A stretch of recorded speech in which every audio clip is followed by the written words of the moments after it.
6,500 card ಕೊಟ್ಟರು.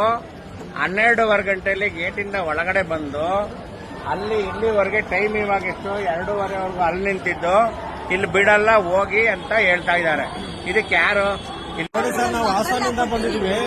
5 ಜನ ಸ್ನೇಹಿತರು 6,500 ಕೊಟ್ಟು ಕಾರ್ಡ್ ತಗೊಂಡು, ಇದು ಸಂಪೂರ್ಣ ಜಿಲ್ಲಾ ಆಡಳಿತ, special officer of Dasara, deputy commissioner of Mysuru ಸಂಪೂರ್ಣ ವಿಫಲವಾಗಿದೆ ಆಡಳಿತ. ಇದು ಪೊಲೀಸ್ ಹೆಂಗಸರು ವ್ಯವಸ್ಥೆ ಇಲ್ಲ. ಈಗ ನೋಡಿ,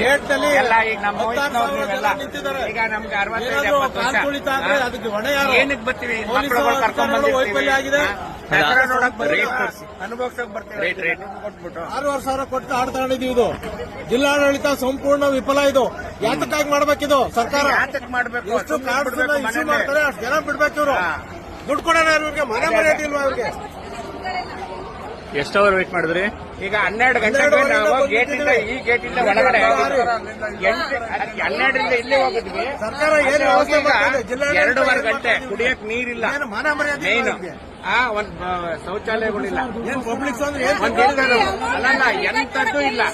ಏನಕ್ಕೆ ಇದು 6,500 ಇಸ್ಕೊಂಡು ನಮ್ಮನ್ನ ನಾವು ವಾಪಸ್ 6 ಗೇಟ್ಗೆ ಹೋಗಿ ಈ ಗೇಟ್ಗೆ ಹೋಗಿ ನೋಡ್ಬೋದು ಅಂತಾರಲ್ಲ, ಅಲ್ಲೇ ನೋಡ್ಕೊತಾ ಇದ್ವಿ ಎಲ್ಲರೂ. ಟ್ಯಾಕ್ಸ್ ಇಂದ ಸಂಬಳ ಕೊಡ್ತಾ ಇರೋದು.